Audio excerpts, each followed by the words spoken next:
Last day before the final home game of the 2021 regular season. Ryan, I can't believe we're here already. Ryan Snyder, our recruiting insider for On3 with me today. How has the season been for you as we kind of dwindle down here last home game, second to last week of the season?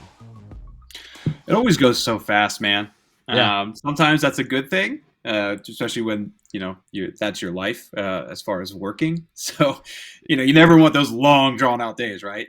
That's like the worst job. You don't ever want to look at the clock and it moves a minute. So I guess from a work perspective, it's not always the worst thing that it goes quick because these are always really busy days. But I mean, as far as Penn State's play, I predicted 8-4. So kind of, 7-5 looks like another realistic possibility depending on Michigan State, but it kind of won as I expected. Obviously, I didn't expect them to lose to Illinois, but I didn't think this was a perfect team coming in. I know fans got incredibly excited about that, and for good reason after that Auburn win. But we always knew that if Sean Clifford got hurt, man, there were going to be issues, and that's kind of how it played out. So yeah, and we'll get into Penn State Rutgers at the end, as we always do during Ryan Snyder's Best Bets, when he gives you where to put your Friday fun money as we head into the college football weekend. But first, we have to get to the recruiting news because, as Ryan is our insider for On3, he's got the scoop on the future of the Penn State Nittany Lions. And I got to tell you, Ryan, I'm so glad you're here to talk about that because I am done talking about facilities and infrastructure. I'm straight up done with it. We're going to talk about it more in the offseason, I'm sure, and it's very important. But let's talk about some football. So what do you got for us 2022 heading into the final stretch? We've got some more Jaishawn Barham news from what you tell me. Well, just one thing real quick. I think we're going to hear some good news from James here soon. So I don't think we're going to be talking about facilities too long. Go ahead. I was going to say that's what he was insinuating the other night, and it sounds like that's coming down the pipeline pretty soon. Yeah, I don't know if it'll be this upcoming week. I think it could be this upcoming week, though. I'll say that. So we'll see what happens, but there's behind the scenes, seems like Don't you tempt me. Don't you tempt me. I think something's coming. There was a lot of rumors, and now it feels like over the last day or two, something's shifted, and a lot of people are hinting it's coming. So Let's see go there. But Jaishawn Barham. Everybody wants to know about Jaishawn Barham, right? Yep. Well, here's an update. He's going to Oklahoma this weekend. So is that the update you wanted? Because that's what's happening. Again, Jaishawn's a very quiet person. He does not open up to the media much. And from talking to Penn State people, he doesn't open up really a whole lot to coaches either. And that's not necessarily a bad thing. It doesn't mean Penn State needs to do a better job recruiting him or anything.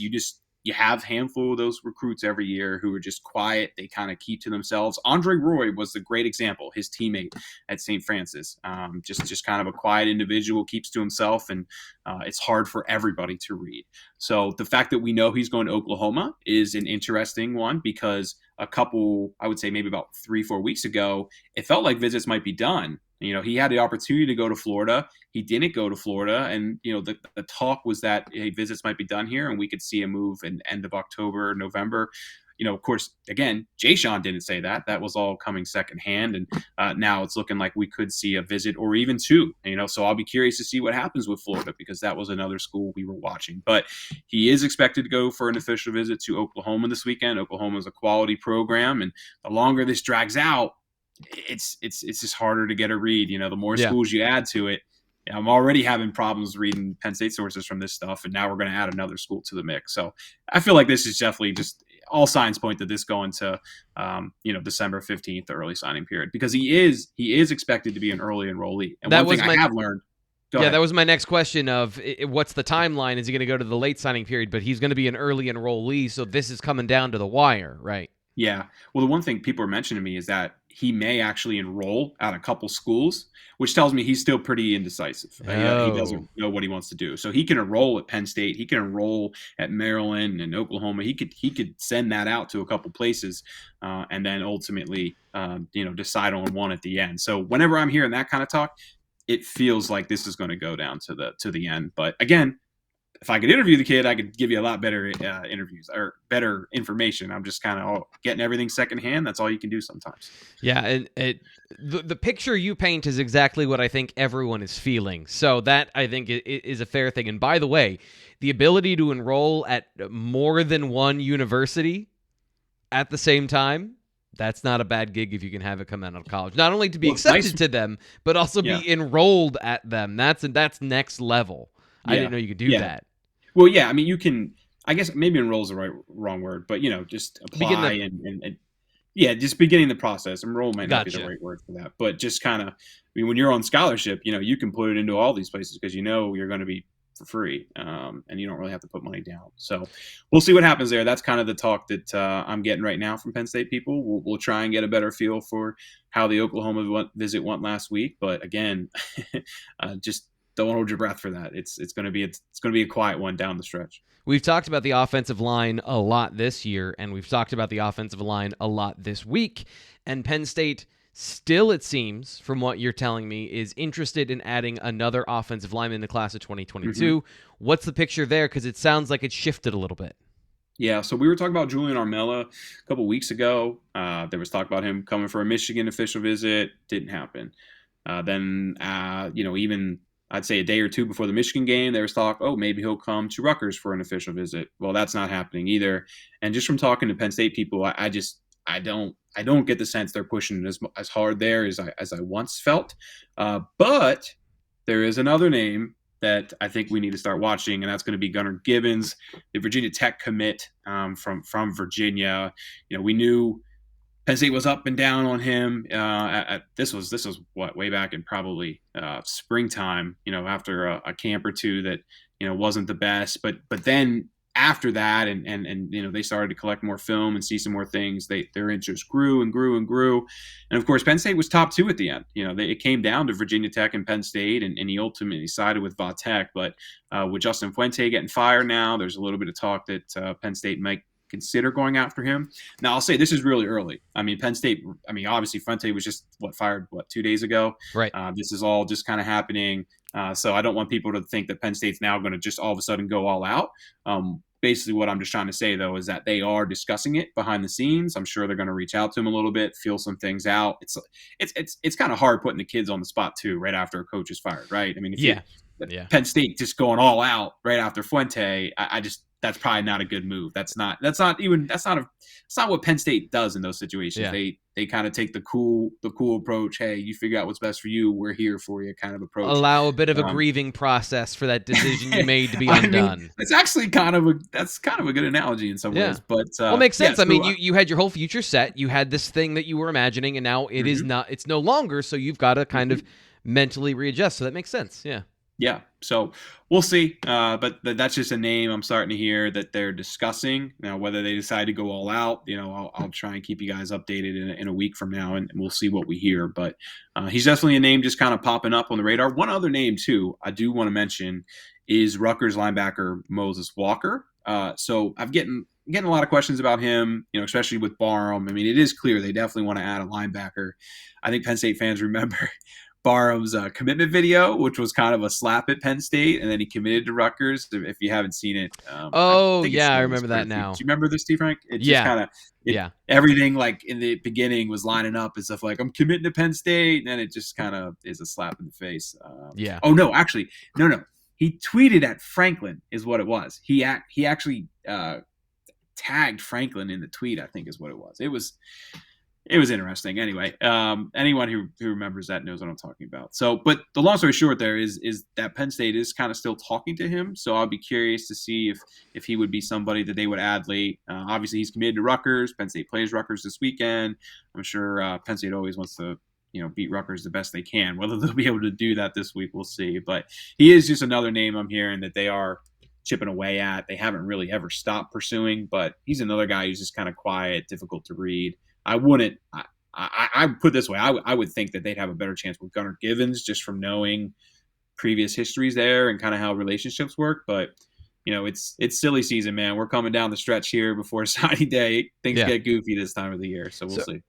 Two things come out of this that I'm interested in, and I want to get your read on it. And I know one of them is a conversation we've already had, but this year in particular kind of puts into relief, I think, where you'd be, as much as Penn State fans are upset with the offensive line, imagine where they would be without Eric Wilson. Mm-hmm. Now, I know Spencer Rowland is a part of this class already, so he's already factored into this. But with these guys that you're talking about, this feels like Penn State, as they've always done, is they want to go find more young players. They want to get more lottery tickets when it comes to the upside of talented players at a high school. Is the conversation still centered around, do we need guys at certain positions to play next year? And do we really want to allocate these resources to these players that realistically Gunnar Givens and Moses Walker, honestly, I haven't watched their film, but they're not going to step on and be positive contributors in year one. There's just no way. So is that a part of the conversation that they're having, or is it the player themselves, whether or not they're a take for Penn State? Yeah, no, I mean, it's all part of it. I mean, listen, if a couple awesome guys jump in the transfer portal tomorrow, everything could shift, right? Right. All of a sudden, here's a guy that we were top 3 with back in 2019. He's in the portal now. He just started last year. Graded out as 72 on PFF. They see potential. I use PFF as an example because that's what we use. But they do all their own tracking with that stuff, and they use a similar system for the record. But yeah, I mean, if somebody they see jumps in the portal, has a little bit of experience, watches the tape, sees a couple things, feels like there's potential to grow, Gunnar Givens gets thrown to the side. I mean, that's just how it works at this time of the year, especially when you have limited scholarships. So there's so many things this is about to get wild here. We're going to have guys going out. I mean, it's already, I feel like, you can already point to a handful of guys I think are just inevitably, they are going to be out of the program here soon. Yep. And they're going to need transfers to come in. And people have been hinting to me at that behind the scenes that hitting the portal here is definitely becoming more and more important as the season goes on and some of those holes pop out. So, yeah, I feel like that's definitely the case. But, they just got to keep recruiting these 2022 guys because you just never know what's going to happen in the portal. So you keep chipping away at them. You see where you're at December 15th. And so many plates are spinning in the air. Like it is the delicate balancing act on top of actually trying to win football games on the field. There is nothing. I was thinking about this today. There is nothing like being a college football coach when it comes to like the amount of things you have to keep track of and the amount of hours that are put into this stuff. So, I just that's crazy to think about all those things, to kind of have to kick the can down the line a little bit with these guys and not give anyone any information, but also keep everyone on the line. That's so much to balance. Which is why I don't ever considered Matt Rule a serious option to come here if Matt Rule doesn't get fired. I don't. How many NFL coaches? You can point to Nick Saban, but how many NFL coaches willingly go back to college? It's a very low number, and it's because of things like this. It's because of all the boosters and all the little things you got to do. It's just. The coaches, for the most part, I mean, don't get me wrong, there also are coaches who just fit college football better. And James Franklin is pretty high on that list of this guy's a college coach. This is what he does.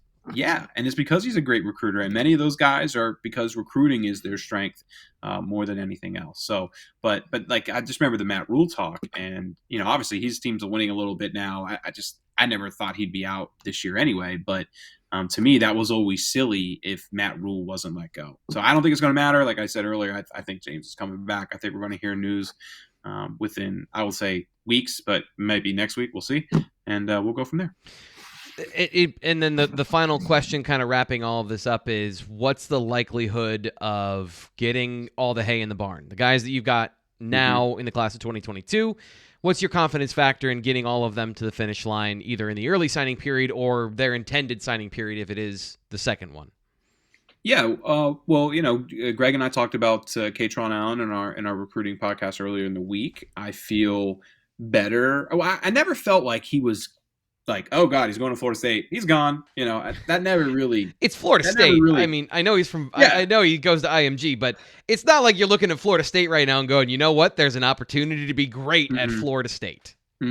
Yeah, just from talking to some friends, I'll say colleagues, whatever you want to call it. I mean, I'm not even sure how hard Florida State's pursuing him. Like, I don't think he's their number one running back target right now for 2022. I think he's actually maybe second or third. But whenever you get the chance to host somebody, you're gonna take it. And Penn State does it all the time. I mean, they're hosting guys. This weekend at 2022 gave Octavian Smith, who they like, but like I don't see him getting an offer and coming. Like, my point is just that you got to host guys whenever you can host them, and that kind of felt like what that visit is. So we'll see how things progress. But right now, I feel like as long as James Franklin's the head coach here, and probably Jaishawn Snyder being the running back coach because they have a good relationship, I don't see any reason why he wouldn't be here. Now, with that said, again, silly season. This is what November 20th to December 15th is. Things change quickly. There's guys who behind the scenes have been keeping it quiet. Maybe they are a little second guessing their original decision, I guess you could say, and things happen. So would I be shocked if there's a decommitment? Absolutely not. I feel like we see it more years than not. But from the guys I talk to, especially the guys in the region, the guys that are way more open about Penn State, the guys that talk to us a lot, I don't see any of them guys going anywhere. It'd be those guys that are kind of down south who don't talk to us much, or Andre Roy. He's in the region too. He doesn't talk to us much, and he's just very difficult to read. Those would be the ones that would make the most sense. But nobody at Penn State seems to be all that concerned right now. So he seems like an interesting kid either way, Andre Roy. Like he just seems like he's going to be a fascinating one to watch throughout his career. I just don't know him. I've been trying to get to know him, and it's been difficult. So we will see. But I again, the core group, those Caden Saunders, the Drew Allers, the Nick Singletons, those guys that are within the region and are open with us and we have good relationships with. I mean, I don't see anything happening there. No. So, and something Greg brought up on the Tuesday show that you jogged my memory about that I thought was super interesting. And speculation is always, this is a little bit too far, but the idea that at least one guy every year is moving on from their position. I thought that was very interesting, and I immediately came to mind of one guy that I thought might have a similar area of, like, he performed so well that people are going to be looking at his position, because Penn State safeties have been phenomenal this year, and I can see, like, if you're looking for success and then poaching, there's one guy who's had a phenomenally good season that I don't think enough people are talking about, and that would be my one guy. I wanted to have a conversation with you that you had on Tuesday, right now, but that's all I had to say. Yeah, that makes sense. I mean, I get it. That's likely too. There's a change every year, so he's a good pick. Brent Pry is I think maybe the best. I mean, everybody points to Yurchis as being the best assistant. I'm personally kind of more of a Pry guy. I know, people get upset sometimes when they're in, prevent defenses and some silly things that happen there. But they lost the game against Michigan in man coverage, so you're never going to win like that. You're never going to win that particular conversation. So, no, I agree. I mean, the way the defense has played has been phenomenal this year. Yeah, I mean, to me, like from a school looking in at this staff, he would be the guy. But I think Brent Pry has had his opportunity as well, and his family seems incredibly comfortable here. And I think he's just, I don't know, not everybody wants to be a head coach, so it's tough for me to say that without I always appreciate guys like that too, where not that he couldn't be, but he knows what he is and what he wants, and it doesn't have to be an ego thing of I've got to be the lead guy. I want to win. And so many coordinators, one of the guys that always comes to mind is Rex Ryan was one of the best defensive coordinators in the NFL. Could never be a head coach, but the ego got in the way. And so people who know what they are and want to be a part of the winning formula, I think that's so valuable. And keeping a guy like Brent Pry around is a huge part of that because of exactly what you just said. Let's look ahead to 2023 now. Josh Miller opened up about his commitment. We got a little more details about the teased thing, and then kind of what you were saying about you thought long and hard that it was going to be a Penn State commitment. What did he have to say about that? And by the way, if you want to read the full interview, you can go to bluewideillustrated.com. It's an On3 Plus article. Sign up for just $1 for On3 to read all of this stuff we're talking about from Ryan Snyder. But give us some tidbits about what was going on with Josh Miller. I was trying to see if I had $1 over here. I was going to do what you did last night. $1. Anyway, we bought our turkey today, so all my dollars are gone. Anyway, Josh gave a great interview with Joseph Hastings. He's our colleague who covers Clemson. He's Joe doesn't have children like me, so he can travel around a little bit on a Wednesday and a Tuesday. And he went up to meet with Josh at Life Christian Academy. And long story short, he did a great interview and sent me the quotes, and I wrote it up then. So I just want to make sure Josh or Joe gets the credit for that interview. But long story short here, Josh really opened up and was honest that he was committing to Penn State. I mean, he said that he had a talk with Penn State about this at the Illinois game, and James flat out asked him, "Hey man, are we still on for November 2nd?" And he admitted that was the case. And we knew that. I mean, behind the scenes, if we're putting in future casts, usually we kind of know that. I'm just being honest there. So I had no doubts that he was committing to Penn State. And then we got to basically November. Well, it was probably more so Halloween, October 31st, where it started kind of hearing from his coaches that, I don't know. He kind of starting to second guess himself, and that's fine. Like, that's okay. I respect. Yeah, I respect 2023 guys that do that. I mean, his father passed away from cancer, and I believe it was his birthday that day.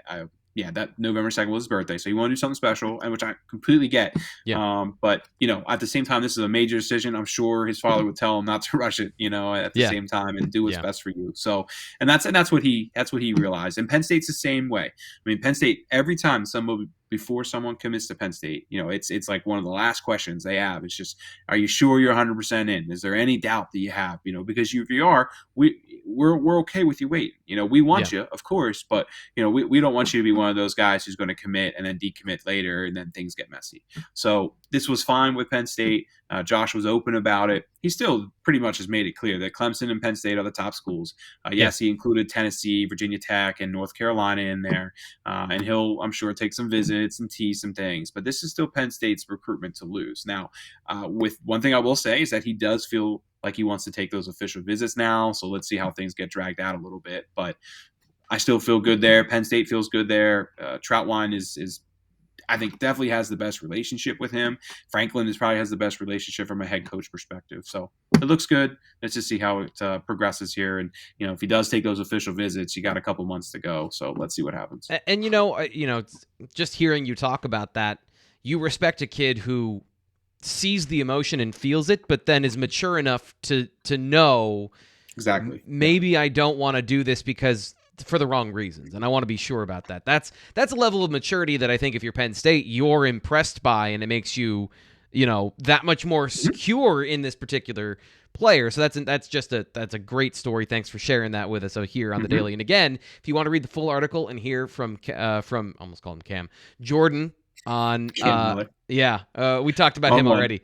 We already talked about him a lot. You can go sign up at On3 for just $1. You get 12 months for just $1. And by the way, I did find a prop. This is my favorite pen. Oh, okay. This pen costs $20. Oh, wow. That's an expensive pen, man. Yes, it is. Yes, this is a handcrafted pen that I bought at a one of those trade fairs, like one of those things around town that they had this summer. It was just a stand. The guy was making these pens, and I love the feel of nice things. You could have 20 subscriptions for how much I paid for this one pen. Just saying. If my 1-year-old was here, he would probably snap it in half or draw it over the wall or eat it, for all I know. So just keep it away from my 1-year-old. Yeah, that's and my cats don't do any of those things, so that's good. Rodney Gallagher.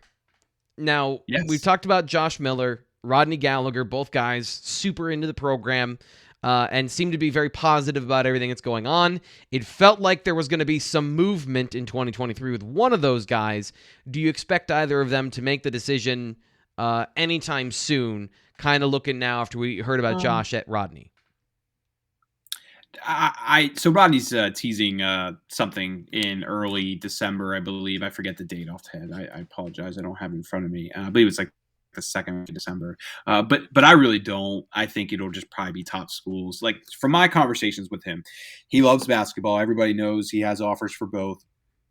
I think him making a decision, before or during basketball season is his way of rushing it, if that makes sense. Like he's going to focus on his basketball team and do everything he needs to do there. And hey, he might get some more basketball offers out of it too. And now I do think his interest is shifting towards football. My thought a couple months ago was that, like, yeah, he is truly 50-50. He truly wants to play both sports.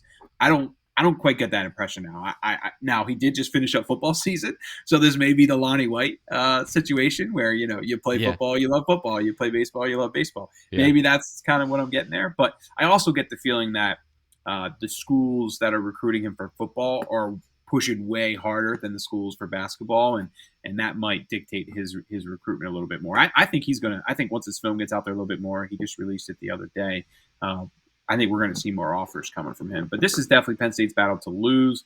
Again, I would probably expect a top 10 or a top 5, something like that for his announcement. Again, I really don't know that, but that's just from my conversations with him. It always felt like springtime, get past basketball season, maybe take an official visit to in April or May if you're not ready. But springtime always makes way more sense for Rodney, just from our previous conversation. And a quick tangent here, because one of the things that we've talked about this season is the lack of explosive plays and consistency in that. And I know the running game gets a lot of focus in that, but just from a holistic perspective of having explosive receivers in the program, having Rodney Gallagher in the future would certainly help that. I love his film. He is so fun to watch. And obviously Penn State has a lot of explosive, super talented receivers in 2022, but that's the point. That receiver position, you need to have 6 of them. You need to have a bunch of guys. When you can start stacking those, that's when you get on a run, and that's when you get to be really dangerous. So it's as the Lonnie White thing, you mentioned him, that hurt quite a bit when it comes to the explosiveness and the ability to keep that train rolling. Now, they've got to make sure one of these guys they have on the roster does step up and it becomes part of the group. But just in general, this receiver conversation is one that always has to keep happening. Rodney Gallagher is going to be at the forefront of that going forward. Final game, it's Rutgers. It's a noon game. It's a home game. What's the list look like? Any interesting names that you are highlighting for us tonight? Not a good one here. It's so I kind of hit on this with Greg the other day. It's very walk-on heavy, and we do see this towards the end of the year. You know, Penn State's been watching a ton of regional guys, you know, Pennsylvania, Maryland, New Jersey, a lot of guys who can play at that 1AA level, but haven't gotten offers, you know, quite the offers they want yet. And Penn State's going to try and get them to walk on. So you're gonna see a big group of guys down there on Saturday, but a ton of them are potential walk-ons. And not that that's a bad thing. You know, there's a lot of guys like Trace Brown, for example, out of Reading, Berks Catholic, decent player. Jack Capaldi's a good quarterback prospect. I believe he does have a couple offers. He has Penn, a couple others, I believe. I forget off the top of my head. I know Penn's one of them. Bucknell and Georgetown, too. Those are the other ones. Jackson Pritz, who I believe is Andrew Pritz's young brother. I don't know if you know who Andrew is, T. Frank. He ended up going to Stanford. He was almost committed or did commit to Penn State at one point, I believe. It was back in the day. Robert Rossi from Scranton Prep. Colin Fendura from Danville, just a bunch of walk-on names that Penn State fans will probably get to know here in the future. There is one 2022 player, Octavian Smith. He doesn't hold an offer from Penn State right now. He was previously a Northwestern commit. Right now he's a 3-star on 3. Northwestern, like I said, he was previously committed to Northwestern. Right now I feel like Maryland's probably the top school there. Pitt's in the mix. Boston College is in the mix, but fill me on his he would love position. to get I'm sorry. Yeah, he is a what is he? Is he a wide receiver? I believe so we have him listed as an athlete. No, he's a defensive back, I believe. Okay. We have him listed as an athlete, and I believe Penn State lists him there too. But I believe they're leaning defensive back with him. I apologize. Okay. I heard that name come up with the receiver position, and that was kind of when they went with Amari Evans. That's kind of what I was interested to see how that kind of landed there. So that's why I was wondering what position specifically. Yeah, he's listed as an athlete. I believe it's defensive back, but I can get a better answer on that. I'll actually try and clarify that on the board then. So, but on 2023, there will be a couple decent guys. Aamil Lyons is somebody I've talked about a bunch of times. He's a heck of a player, man. 6'4", 240, around 4'8" at Penn State, and a 4.5 shuttle. And at 240 pounds, that's really good and a lot to work with there. And I've mentioned before, he does need to improve academically, but the great news is that I've heard a lot of positives, especially as we get towards the end of the marking period here. The feedback I've received there is that he's moving in the right direction, and that's great. I hope he continues that because he has so much potential. I would hate to see him have to go to the junior college route, but a lot of positive talk there. And if he's able to get in the good spot, I have no doubts that Penn State will make him one of their top defensive tackle prospects because they really liked what they saw from him at camp back in the summer. So he's like the one 2023 scholarship guy that I know is going to be there. Eric Gardner out of Archbishop Wood is a kind of a tweener. We have him at 6 foot, 220-ish right now. I like his film a lot. It's just kind of, is he big enough to play linebacker? To me, is he fast enough to play linebacker, big enough to play defensive end? Like, there's just kind of some questions there that I think Penn State will want to get worked out. But he's kind of 50-50 at the moment. I'm trying to 100% lock down what he plans to do. I know Penn State's expecting him, but I gotta confirm with him still. And then Quentin Martin's the 2024 prospect. I've said before, Penn State source told me one time that he's the best player in Pennsylvania since Michael Parsons. So that's a quote that I will probably run 1,000 times over the next year. Yeah, he's awesome, man. Yeah. The one regret I have this season is not getting out to Belle Vernon and seeing Quentin Martin. So I'm hoping that they are able to beat Thomas Jefferson this weekend, because if they are, I'm going to maybe try and see him at some point here, maybe the WPIA finals. Although actually, I'll be in Harrisburg for Thanksgiving for that, so that's not going to work. But I'm going to figure out somehow to get the Western PA. Hopefully, they make it to the state semifinals. I could watch him in Altoona. But he's just a player. If you live out in Western PA, go and see Quentin Martin. I think he's really going to blow up here in the months ahead. So Penn State's hoping to get him on campus. But again, he has a big playoff game Friday night. We'll see what happens. And that's really pretty much it right now. We know Abdul Carter will be there, Bo Prabula will be there, but this list is looking pretty light on talent. Actually, I'm sorry. I know you want to talk. There's one other guy I do need to mention, and that's Sam Pendleton. He's an offensive lineman from North Carolina. Michigan just offered not that long ago. He's got Louisville, NC State, Duke. So Penn State's trying to get him on campus, get to know him a little bit better. We have him at 6'4", 276 at the moment. So I'm kind of curious, is he a guard? Is he a tackle? To me, he's probably a little bit under that. He might be a little, 6'3", 6'4". So just trying to get a feel for where he stands and his size, and then that'll help Penn State and whether they move with him or they move for an offer moving forward. Speaking of moving forward, you ready to do this? Yeah, let's make best bets quick this week. And first off, okay, so we have won 4 weeks in a row, which is great. That means we're doomed here. We're doomed for a bad week, basically. I don't believe that. I know that Greg was pinch hitting for you last week, but you were on a roll. So we got this thing rolling. I always knew you had it in you. 37-27, man. I kind of just want to pick like one game a week from here on out, so I have a good record to finish. But I can't take the coward's way out, right? So we'll start with Vanderbilt Ole Miss here this week. Basically, I'm going to take the under in this game. I have the 36.5 there listed. The over/under, I believe, is 63.5. I apologize, I don't have it in front of me. Let me try to pull it up here. But my thought just behind this is that Ole Miss had a huge game last week. It's 64.5, excuse me. Ole Miss had a huge game last week, beating Texas A&M, and they beat up on them pretty good. And now they're going to have Mississippi State the upcoming week for the Egg Bowl. So this is just kind of in a weird spot here. This kind of feels like a game where you get up 28-30 and you kind of just run out the clock the second half. So for me, I'll take the under 64.5 here in the Ole Miss Vanderbilt game. I just call off the dogs on this one. Get to the Egg Bowl. You're coming off. It's just one of those spot kind of games, man. Yeah. Where you're coming off a huge win. You got another big game next week. You're going to beat Vanderbilt. It's just how bad do you want to beat them? And now they're not really in the mix for the college football playoff. This feels like a spot where they can put the backups in the second half, run the clock out. Not a trap game, but a game you're not going to win by 30 because you're not trying to win by 30. You're just trying to get through that game. Well, they could win by 30 because Vanderbilt isn't going to score much, and that's kind of why I like the under here too. It's all to me. It's all about how much is Ole Miss going to score, and if Ole Miss takes the foot off the gas in the second half, which by the way, we've talked about these Ole Miss over/unders all year.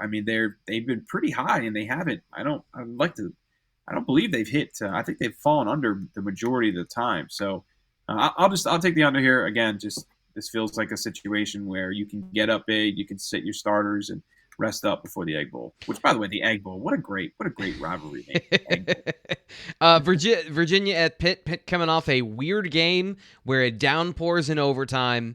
What are you looking at this one? Pitt, a 14.5 point favorite at home. Give me Virginia getting 14.5. I like this one. Right. I like this one a lot because Virginia can put up some points, man. And Pitt can score too. But these are just always those spots where Pitt just kind of lays an egg, actually. Lays an egg bowl? Lays an egg. Yeah, like it. I just think this is too many points. Yeah, Virginia's been hit and miss at times this year, but they can put up some points here. The over/under is 66, so they're expected to score, and I expect Kenny Pickett to get his fair share too. But Yeah, I like Virginia getting the points here. I'm not going to try and drag this out this week, but I thought that was a good play. UCLA, we're back on UCLA this week. Yeah, A buddy. 3-point favorite at USC. You keep Yeah, riding with Chip. back on those Bruins, baby. Look, this is simple to me.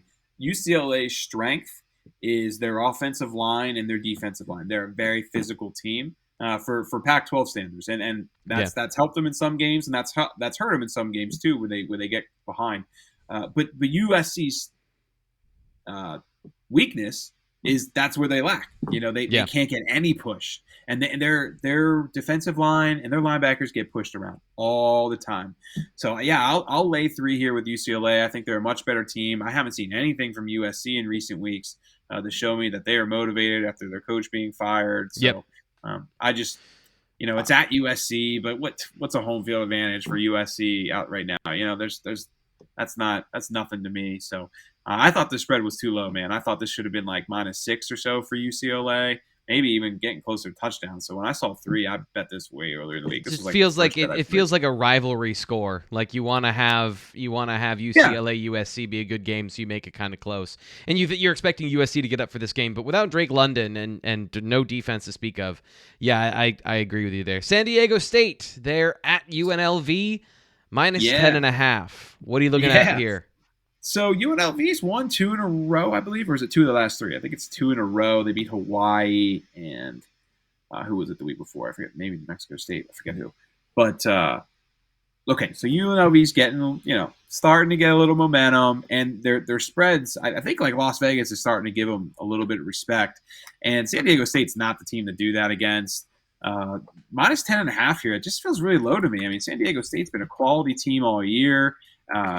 Yeah, UNLV's better than what their record shows, but they're still one of the worst teams in Power 5, or excuse me, Division 1 FBS. I can't think of the name right there. They're still one of the worst teams in FBS. It's kind of like Game of Thrones. There's 3 or 4 different pseudonyms for it, so just pick whichever one. Yeah. Anyway, FBS. But I think this is. To me, this should be a -14, -15 kind of spread here. I was really surprised that this is 10.5.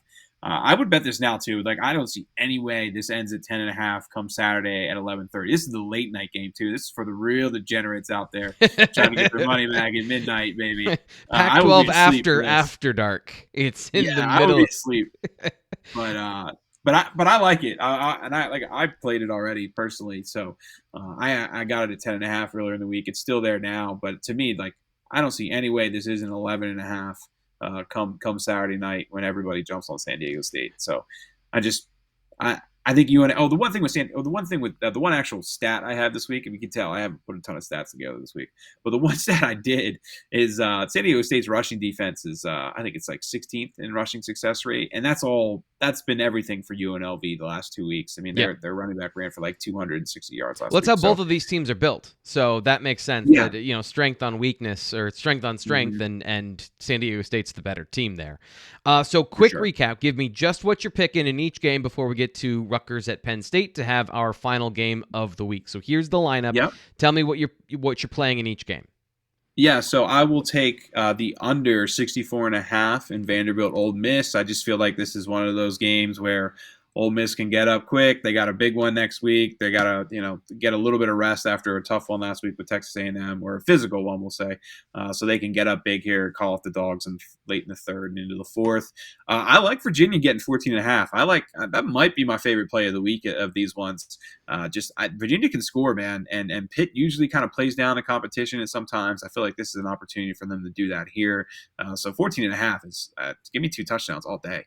UCLA, USC, again, UCLA, their strength is their interior offensive line can really get some push, and USC's defensive line and linebackers get pushed around all day. So I feel like in the second half, they'll be able to take control, and UNLV stinks. They won 2 in a row, but they're still one of the bottom teams in FBS. And SDSU, San Diego State, is a top team still fighting for to beat. They won't be the group of 5 representative. That would be Cincinnati, but they should still get to a quality bowl, and they're having a heck of a season. So 10.5, that just feels short to me. That should be a 2 touchdown kind of spread. So here's the game. Rutgers at Penn State. Penn State a 17-point favorite at home. Ooh, Feels high, right? really high. Yeah. Way too high. You're playing Rutgers to cover the spread? Never playing Rutgers in real life. But, so I think I think this is too high. I mean, if you're going to play it, I would take Rutgers. But, I mean, I'll take the under. Penn State's kind of sleptwalked through this game the last couple of years, especially in the first half. And I just haven't seen anything in recent weeks that makes me think they're going to get up for this. And, yes, they will pull away in the end like they always do. But those first halves between Rutgers and Penn State have just been, like, miserable to watch the last 2 years. And until that trend is bucked, I'll go with the under. I mean, to me, this feels like a 24-10, maybe a little higher than that, maybe 31-10 kind of game. But 46.5. First off, how many points is Rutgers going to score? They going to get to 14? I mean, I think 14 is their max. I would agree with that. The Penn State defense is better at every level of the field. Rutgers doesn't throw the ball down the field. They have no explosive weapons. And this is the thing I've been saying all week is like their quarterback is the first mobile quarterback that Penn State's seen all year, like a true dual threat. But he's also the worst passer. So that's the only thing. The only thing working in their favor is that they're not going to be able to go against the strength of Penn State's defense. That being said, they don't really have a strength on offense. They're not like Pacheco is a good running back. They have 17 players that have carried the ball for them so far this season. Some of them trick plays, some of this, but like they're clearly searching for stuff on offense. And then on defense, Penn State does not care to run the football. And they have systemic problems in their secondary as far as guys with busted coverages or that just straight aren't good. So as long as Penn State has 5 healthy offensive linemen to put out there, this should be a big win, maybe one of Penn State's only blowout wins. But without that critical information if Rasheed Walker is going to play or if Caden Wallace is going to play, I don't feel confident saying that they're going to win by 17 points. There's no way I can feel confident about that. I'll take the under. That's just like a coward's way of not picking against Penn State and just what we've seen for a couple of weeks. So hopefully I'll go 4-1 this week, and this will be my loss. And, it'll be a somewhat entertaining game, but I feel like the under 46.5 is the coward's way out of this bet. I'll take a loss if I have to not piss off Penn State fans. Well, let's do it. Let's end the week on a whimper because I'm not going to give any more analysis either. That's the BWI Daily Edition. I'm your host, Thomas Frank Carr, our recruiting insider, and our personal sharp Ryan Snyder with us, ending the week the right way. Thanks, Ryan. Hey, man. Sorry I wasn't on last week. Happy to be back. We're happy to have you back, and hopefully we'll have you back. We'll have to see what we're doing with Thanksgiving next week. We're not promising anything because it's Thanksgiving. Ooh, true. So we're gonna have to figure that part out, but we'll do that off camera. Right now, we're gonna. I'll be doing it from my boyhood bedroom, buddy. I got like sports. Okay, you'll see it next week. We'll talk about it. Goodbye. All right, so we'll be back tomorrow with the BWI Live show. I'm your host, Thomas Frank Carr. Talk to you then.